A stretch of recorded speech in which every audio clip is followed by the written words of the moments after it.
Hello दोस्तों, नमस्कार। स्वागत है आज की इस सीरीज में। आज हम कवर करने वाले हैं मात्रक इकाई भाग 2 के अंतर्गत बहुत सारे अति महत्वपूर्ण प्रश्न। चलिए शुरू करते हैं। आज का हमारा पहला प्रश्न है, सोनार निम्नलिखित में किसके द्वारा प्रयोग में लाया जाता है। हमारे पास चार ऑप्शन हैं: अंतरिक्ष यात्रियों द्वारा, इंजीनियरों द्वारा, डॉक्टरों द्वारा, नौ संचालकों द्वारा। तो इसका हमारा सही जवाब है नौ संचालकों द्वारा। तो हम जान लेते हैं सोनार होता क्या है।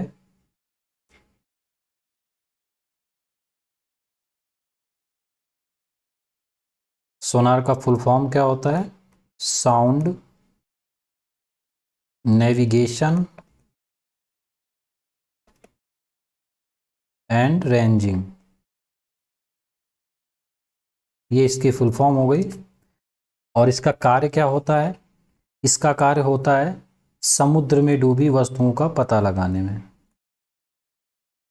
समुद्र में डूबी वस्तु का पता लगाने में, ठीक। और इसमें जो है ना, इसके लिए पराश्रव्य तरंगों का प्रयोग किया जाता है। पराश्रव्य तरंगे, ओके। ये जो पराश्रव्य तरंगे होती हैं, इनकी आवृत्ति 20,000 हर्ट्ज से अधिक होती है, ठीक। और हम इनको नहीं सुन सकते हैं, ठीक। अगला क्वेश्चन, ध्वनि की तीव्रता को मापने वाला यंत्र है। ध्वनि की तीव्रता को मापने वाला यंत्र है।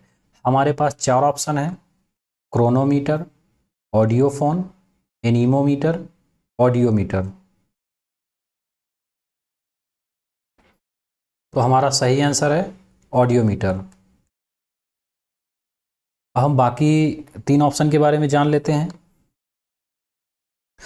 क्रोनोमीटर जो होता है वो समय के मापन के लिए प्रयोग में आता है, ठीक। इसके बाद अगर हम बात करें ऑडियोफोन, ऑडियोफोन जो होता है वो आप लोग देखते होंगे जिनको सुनने में प्रॉब्लम हो रही है, उनके लिए डॉक्टर सजेस्ट करता है, ठीक है। तो दोषयुक्त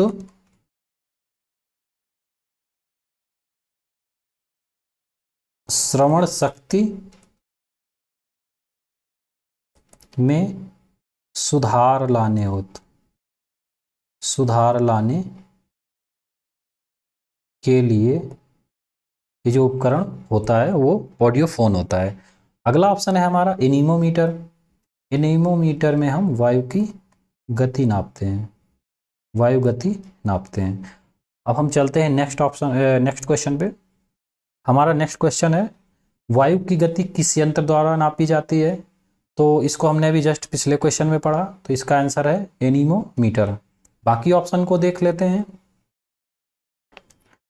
बैरोमीटर, बैरोमीटर जो होता है हमारा वो वायुमंडलीय दाब मापने में प्रयुक्त होता है। हाइड्रोमीटर जो होता है वो जल या द्रव का घनत्व मापने में प्रयुक्त होता है। और जो विंड वेन होता है, ये जो होता है ये एक प्रकार का ऐसा उपकरण है जिससे हवा की दिशा का पता लगाया जाता है, ठीक है। हवा की दिशा, हवा किस दिशा में बह रही है। नेक्स्ट क्वेश्चन पे चलते हैं। निम्न में से कौन सुमेलित नहीं है। पहला ऑप्शन है एनीमोमीटर, वायु की चाल। दूसरा ऑप्शन है एमीटर, विद्युत धारा। तीसरा ऑप्शन है टैक्योमीटर, दाबांतर। चौथा ऑप्शन है पायरोमीटर, उच्च ताप, ठीक है। तो एनीमोमीटर वायु की चाल बिल्कुल सही है। अमीटर विद्युत धारा, यह भी बिल्कुल सही है। टैक्योमीटर दाबांतर, ये हमारा गलत जवाब है। चौथा ऑप्शन है पायरोमीटर उच्च ताप, ये भी बिल्कुल सही है, ठीक है। तो हमारा जो सी ऑप्शन है वो गलत है। तो अगर हम बात करें कि टैक्योमीटर होता क्या है, ये भी एक प्रकार का मापक मापक ही है, लेकिन इसके द्वारा हम क्या करते हैं कि क्षैतिज दूरियां नापते हैं। क्षैतिज दूरियां ये खासकर सर्वेक्षण कार्यों में प्रयुक्त होती है, ओके। सर्वेक्षण कार्यों में प्रयुक्त होती है, ठीक। नेक्स्ट क्वेश्चन पे चलते हैं। निम्नलिखित में कौन सा सही सुमेलित नहीं है? तो हम पहले वाले क्वेश्चन से शुरू करते हैं। वोल्ट मीटर विभवांतर, ये बिल्कुल सही है। एमीटर विद्युत धारा, ये भी बिल्कुल सही है। पोटेंशियोमीटर विद्युत वाहक बल, ये भी सही है। गैल्वेनोमीटर विद्युत प्रतिरोध, ये हमारा गलत जवाब है। ठीक है, अब क्या है कि हम गैल्वेनोमीटर जो है ये वास्तविकता में है क्या? ठीक है, ये जो है ये एक ऐसा उपकरण है जो किसी सर्किट में अति सूक्ष्म धारा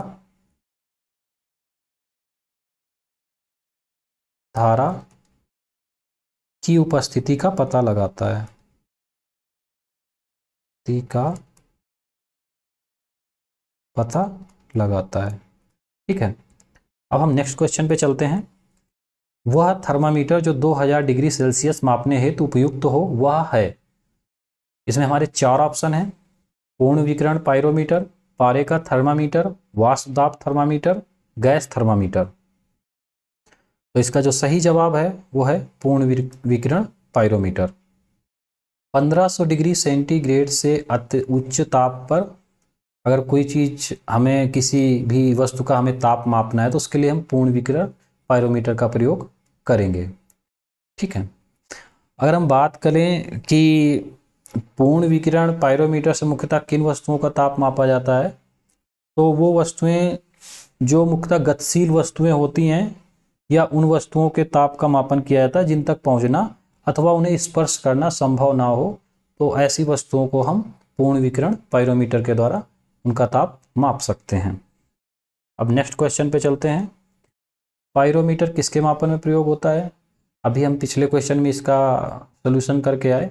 उच्च ताप के मापन के लिए पायरोमीटर का प्रयोग किया जाता है। अब अगर बात करें वायुमंडलीय दाब के बारे में, तो इसमें अभी जस्ट आपने इसके पहले पढ़ा वायुमंडलीय दाब किससे मापा जाता है। अब बताइएगा, एक बार सोच लीजिएगा। तो ये मापा जाता है बैरोमीटर के द्वारा।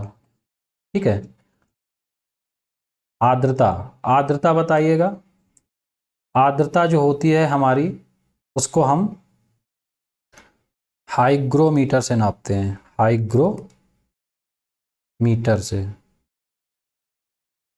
ठीक है, आर्द्रता जो होती है हमारी उसको हम हाइग्रोमीटर से नापते हैं। चलिए हम नेक्स्ट ऑप्शन पे चलते हैं, नेक्स्ट क्वेश्चन पे चलते हैं। पायर हिलियोमीटर का प्रयोग निम्न में किसे नापने के लिए किया जाता है? बहुत ही नया वर्ड है। पायर हिलियोमीटर का प्रयोग निम्न में किसे मापने के लिए किया जाता है? और ये पूछा हुआ क्वेश्चन है। सन स्पॉट को, हवा ताप को, सोलर रेडिएशन को या पौधों के ताप को? तो पायर हिलियोमीटर, जैसा कि आप हीलियो से समझ रहे हैं, हीलियो का मीन्स होता है रेडिएशन या विकिरण, तो हमारा थर्ड ऑप्शन सही हो गया। या इसको हम सौर विकिरण भी बोलते हैं। तो हम सौर विकिरण मापने हेतु हम पायर हिलियोमीटर का प्रयोग करते हैं। एक और उपकरण होता है इसको मापने के लिए, उसका नाम है पाइरेनोमीटर। ये दोनों ही उपकरण इसको मापने के लिए प्रयोग किए जाते हैं। नेक्स्ट ऑप्शन पे चलते हैं। मैनोमीटर के द्वारा किसकी माप की जाती है? मैनोमीटर के द्वारा किसकी माप की जाती है? 4 ऑप्शन है हमारे पास। द्रवों का घनत्व, वायु दाब, गैसों का दाब, सतह पर तेल का दबाव। तो इसका सही जवाब है हमारा गैसों का दाब। गैसों का दाब जो है मैनोमीटर के द्वारा मापा जाता है।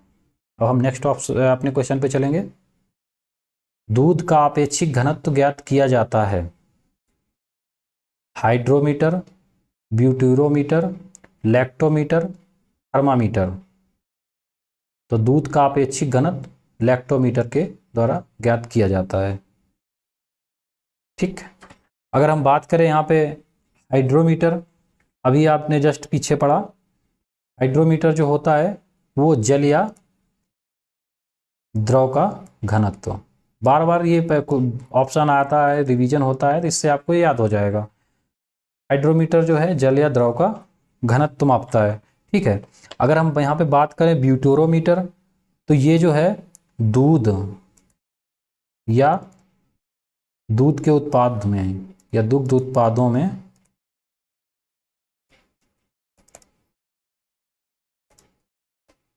वसा की मात्रा का मापन करता है। ठीक है, कि इसमें कितना फैट है दूध में या दूध के कोई बने हुए उत्पाद, उनमें फैट की मात्रा को मापने के लिए ब्यूटोरोमीटर का प्रयोग किया जाता है। अब हम थर्मामीटर, तो ये हमारा ताप को मापने के लिए किया जाता है। ठीक है, नेक्स्ट क्वेश्चन पे चलते हैं। निम्नलिखित युग्मों में कौन सा एक सही सम्मिलित नहीं है? अब हमारे यहाँ पे 4 ऑप्शन है। निम्नलिखित युग्मों में कौन सा एक सही सुमेलित नहीं है?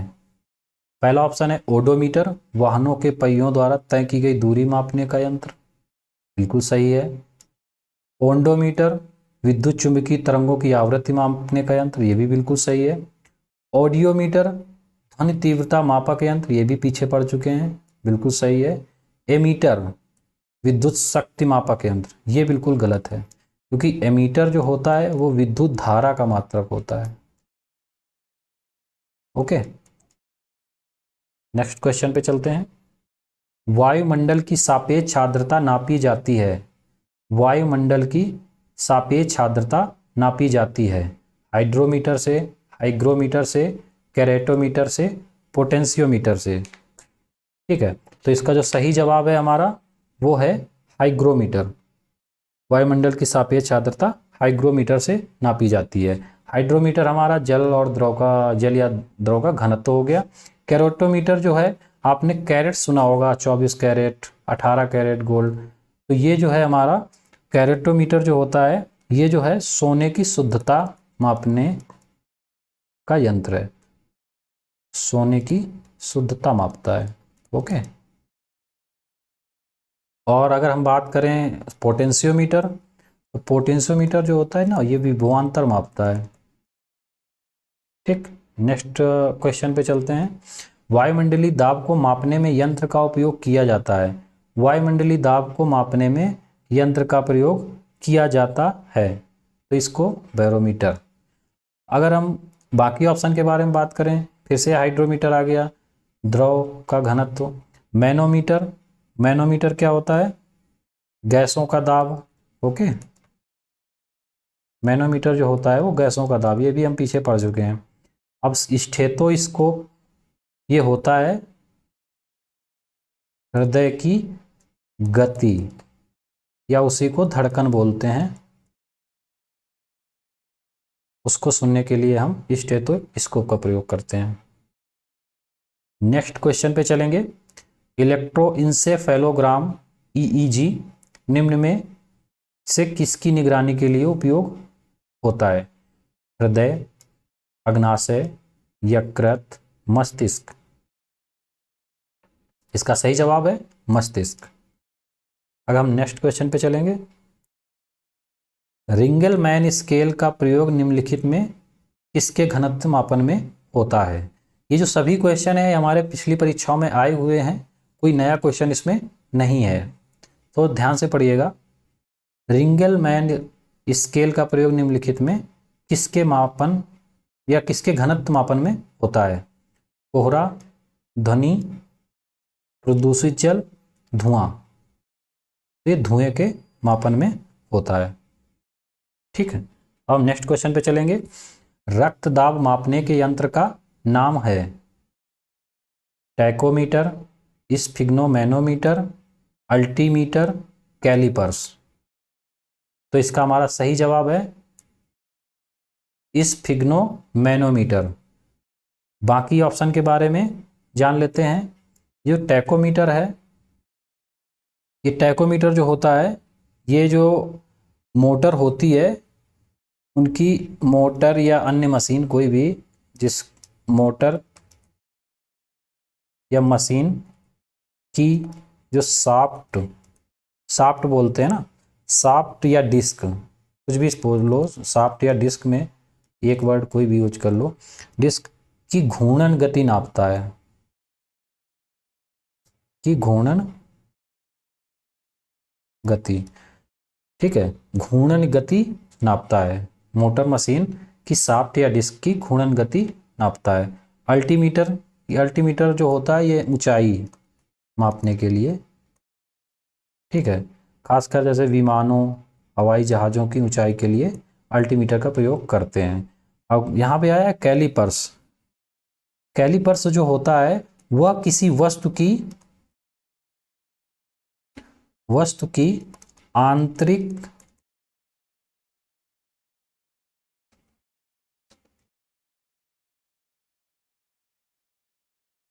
आंतरिक एवं बाह्य व्यास को मापता है। किसी वस्तु की आंतरिक एवं बाह्य व्यास को मापने के लिए हम कैलिपर्स का प्रयोग करते हैं। नेक्स्ट क्वेश्चन पे चलते हैं। हमारा क्वेश्चन है, प्रकाश की तीव्रता नापने के लिए किस उपकरण का उपयोग किया जाता है? ऑप्शन है हमारे पास endoscope, lux meter, fluorometer, flux meter. तो इसका जो सही जवाब है वो है लक्स मीटर। हम जान लेते हैं एंडोस्कोप के बारे में। एंडोस्कोप जो होता है वो शरीर के आंतरिक अंगों का निरीक्षण करने वाला यंत्र होता है। शरीर के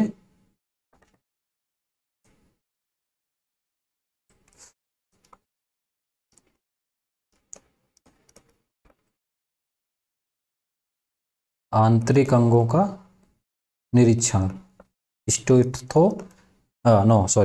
एंडोस्कोप के द्वारा किया जाता है। लक्स मीटर प्रकाश की तीव्रता हो गया। अब हम कोलोरोमीटर पे चलते हैं। कोलोरोमीटर जो होता है वो रंगों की तीव्रता मापन के द्वारा पदार्थ की सांद्रता का पता लगाता है। मतलब ये है कि इसके द्वारा हम रंगों की तीव्रता से पदार्थ की सांद्रता का पता कर सकते हैं। पदार्थ की सांद्रता किसके द्वारा, किसके थ्रू करते हैं? पहले हम इसमें रंगों की तीव्रता का पता लगाते हैं, उसके हिसाब से हम पदार्थ की सांद्रता का पता लगा सकते हैं। आगे आया फ्लक्स मीटर। फ्लक्स मीटर जो है वो चुंबकीय प्रवाह को मापता है।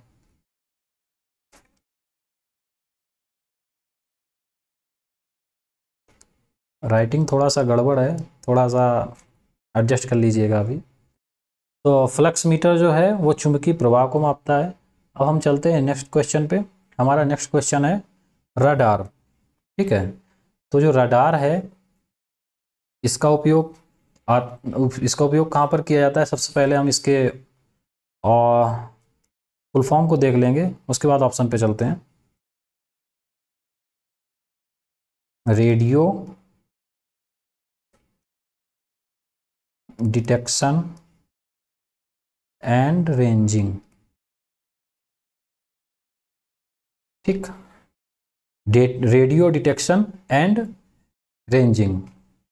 अब हम ऑप्शन में चलते हैं। इसका प्रकाश तरंगों द्वारा वस्तुओं को पता लगाने में, ध्वनि तरंगों को परावर्तित कर वस्तुओं को पता लगाने में, रेडियो तरंगों द्वारा वस्तुओं की स्थिति का पता लगाने में या ज्ञात करने में, वर्षा करने वाले बादलों का पीछा करने में। तो हमारा सही ऑप्शन है रेडियो तरंगों द्वारा वस्तुओं की स्थिति का ज्ञात करने में, क्योंकि इसका फुल फॉर्म से ही सीधा पता लग गया कि रेडियो डिटेक्शन, रेडियो किरणों का प्रयोग, रेडियो तरंगों का प्रयोग किया जा रहा है इसमें। ठीक है, तो हमारा सही ऑप्शन है रेडियो तरंग। ठीक है, इसमें क्या होता है, इसमें हम सूक्ष्म रेडियो तरंगों को माध्यम से किसी दूर की वस्तु की ऊंचाई, दिशा एवं गति का पता लगा सकते हैं। नेक्स्ट ऑप्शन पे चलते हैं। हमारा नेक्स्ट क्वेश्चन है, निम्न में कौन सी राशि रिक्टर पैमाने पर मापी जाती है? जनसंख्या वृद्धि, हिमनदी की चाल, भूकंप की तीव्रता, पृथ्वी के अंदर का तापमान। तो हमारा सही ऑप्शन है भूकंप की तीव्रता। नेक्स्ट क्वेश्चन पे चलेंगे। निम्नलिखित में से किस यंत्र का भूकंप तरंगों के मापन के लिए प्रयोग किया जाता है? हमारे पास चार ऑप्शन है। सिस्मोग्राफ, कैस्कोग्राफ, फोनोमीटर। तो इसका हमारा सही ऑप्शन है सिस्मोग्राफ। ठीक है, सिस्मोग्राम कोई वर्ड होता नहीं है, कैस्कोग्राफ। कैस्कोग्राफ होता है, इसके द्वारा हम पौधों की वृद्धि मापते हैं। ओके, पौधों की वृद्धि मापते हैं कैस्कोग्राफ द्वारा। और फोनोमीटर के द्वारा, फोन एक वर्ड जो होता है ना, वो ध्वनि से रिलेटेड होता है। तो ध्वनि की तीव्रता एवं स्पंदन आवृत्ति,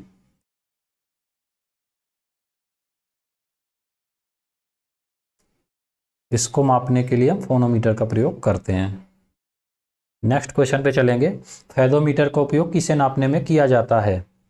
फेदोमीटर का उपयोग किसे नापने में किया जाता है? वर्षा, भूकंप, समुद्र की गहराई, ध्वनि की तीव्रता। तो फेदोमीटर का उपयोग समुद्र की गहराई मापने में किया जाता है। हमारा सही ऑप्शन है समुद्र की गहराई। नेक्स्ट क्वेश्चन पे चलेंगे। झूठ का पता लगाने वाला यंत्र है पॉलीग्राम, पॉलीग्राफ, गायरोस्कोप, काइमोग्राफ। ठीक है, तो पॉलीग्राम ये कोई वर्ड होता नहीं है, वो भ्रमित करने के लिए दिया गया है, क्योंकि पॉलीग्राफ और पॉलीग्राम में डिफरेंस समझ में नहीं आता इतनी जल्दी। तो जो सही ऑप्शन है हमारा वो है पॉलीग्राफ। पॉलीग्राफ टेस्ट होता है जो अक्सर किया जाता है झूठ का पता लगाने के लिए। इसमें एक ऑप्शन है गायरोस्कोप। तो गायरोस्कोप जो होता है वो घूमती हुई वस्तु की गति का पता लगाता है, का पता लगाता है। ठीक, घूमती हुई वस्तु की गति का पता लगाने के लिए गायरोस्कोप का प्रयोग करते हैं। अगला क्वेश्चन है, ऊर्ध्वाधर तल एवं क्षैतिज तल में कोणीय दूरी को मापने में प्रयुक्त होने वाला यंत्र है। ऊर्ध्वाधर तल एवं क्षैतिज तल में कोणीय दूरी को मापने में प्रयुक्त होने वाला यंत्र है, वो है थियोडोलाइट। वो है थियोडोलाइट। ठीक है, अगर हम बात करें रेडियन, ये सभी हमारे मात्रक ही हैं। तो रेडियन जो होता है वो एक कोण का मात्रक है, कोण को रेडियन में मापते हैं। स्टेरेडियन किसका मात्रक होता है? स्टेरेडियन होता है घन कोण का मात्रक। घन कोण को मापने के लिए स्टेरेडियन का प्रयोग करते हैं। मैक जो होता है अति उच्च वेग को मापने के लिए मैक का प्रयोग करते हैं। अब नेक्स्ट क्वेश्चन पे चलेंगे। 8 फीट लंबे व्यक्ति की ऊंचाई नैनोमीटर में कैसे व्यक्त की जाएगी? ये हमारा आज का लास्ट क्वेश्चन है। थोड़ा सा टाइम ले लीजिएगा, वीडियो को पॉज करके एक बार